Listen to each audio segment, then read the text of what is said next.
Hello! Hi mga ka-PG! Welcome to Kamustahan PG! PG! Kamustahan ng Pilipinas at Guam! Doc Gabs, Clarissa ulit. First of all, shout out kay Melo Marasigan Jr. Co-worker ko siya sa GRMC. So, yun. Shout out, pre. Kita tayo bukas. And then, sige. Kay baby girl ko, Leia May Doliente. Shout out kay Leia. Belated happy birthday. Oh, belated happy birthday nga pala. Kaka-birthday lang yan. Anong date ng birthday niya? 20. Noong June 20. Belated happy birthday, Leia. Doliente Raquel. She's married. Yan. So, kamusta naman tayo? Kahapon kumain kami sa... Saan tayo kumain? Outback. Yeah, Outback. Nasa ng Outback? Nasa favorite place mo? Place ko na Tumon. Tumon. Outback in Guam is in Tumon. It's the tourist spot kasi. At nagkataon naman na kinain ko is yung chicken and ribs.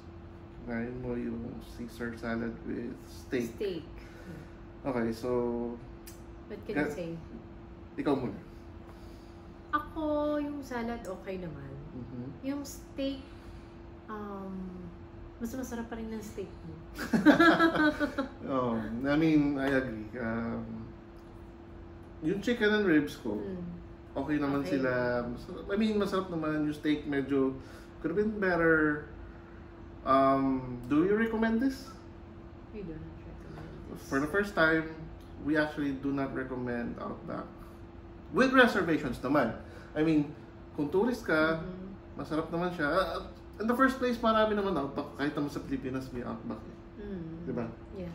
Ang problema lang namin, masarap siya. Ang problema lang namin is for the price niya, para sa amin, hindi siya worth it. Hindi siya worth it. Oo. Sobrang price niya. Kung tourist din ako, hindi rin ako pupunta doon kasi ang dami naman pwedeng puntahan dito instead of Outback. So, yun. Kamusta si Clarissa? Mami, kila Mami, kila Carlo. Ano naman siya? Brothers. So far, Tita and Lola. Yeah. Ganun pa rin. We're still waiting for the mail.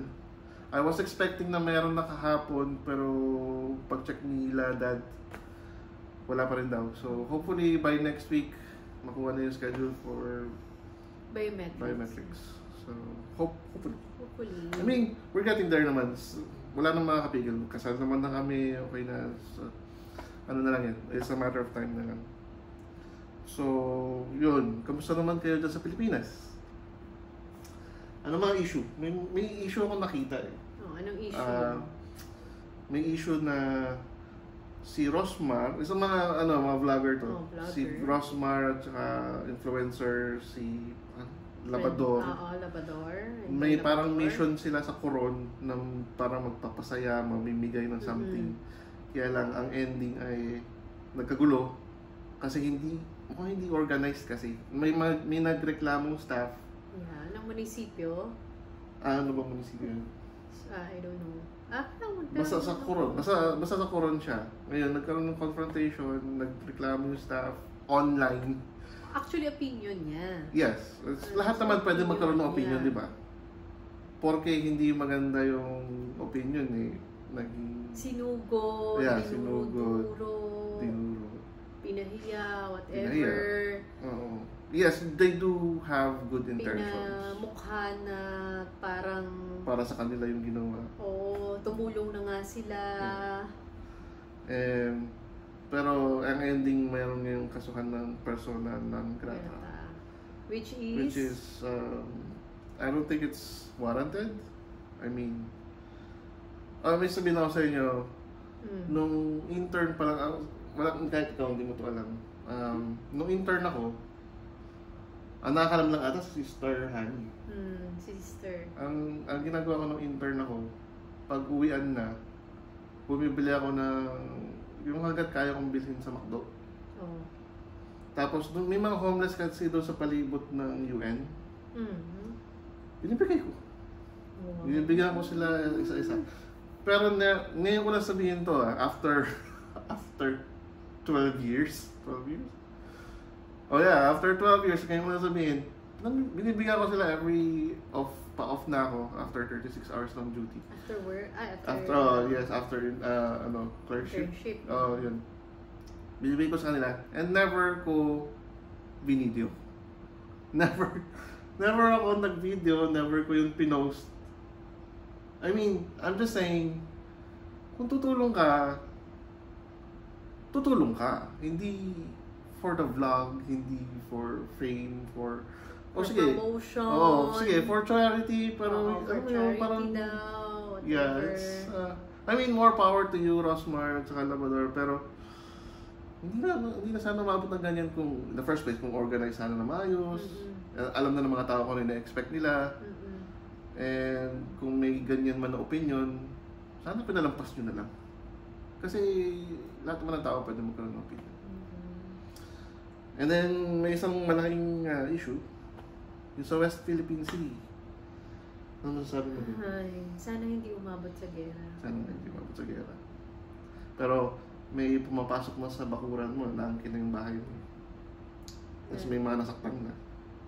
May naputulan ng kamay. Daliri. So ito, Sunday ngayon, kakasimba lang namin actually. Funny thing is, yung gospel kanina is, nung naglalakbay daw sila Jesucristo at saka mga maraming bangka, nagtatravel sila sa sea. Tapos lumalakas yung mga alon, medyo delikado na. Ang sabi daw ni Job kay Jesucristo, natutulog lang siya. Hindi ka ba nag-aalala na baka mamatay tayo? Bumangon siya sa Kristo, sinabi niya sa dagat na, shh, calm down. And then kumalma yung dagat. At sabi niya kay Job, do you still not have faith in me? Yeah.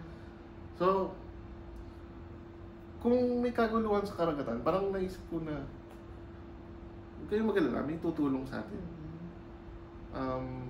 Hindi ko sinasabing Amerika yun, pero merong higher power na laging just. Kung Amerika man yun, through the power of the Lord. Yeah. Keep on praying. Puprotektahan nila tayo. So, huwag kayong matakot. Kasi yung iba dyan, puro hindi natin kayang makipag-gera sa China. Binabastos na tayo eh.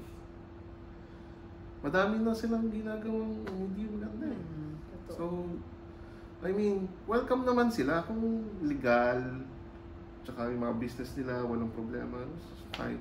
But anyway, sumobra na naman kami. So, till next time, see you next week. Like and share. Comment kayo kung may violent reaction kayo sa sinabi namin, or may other opinion kayo, or may information kayo na gusto nyo i-share sa amin. Comment nyo lang, PM nyo lang. Gusto nyo magpa-shoutout, sige, PM nyo kami, comment nyo dyan. So, see you guys next week. And bye for now.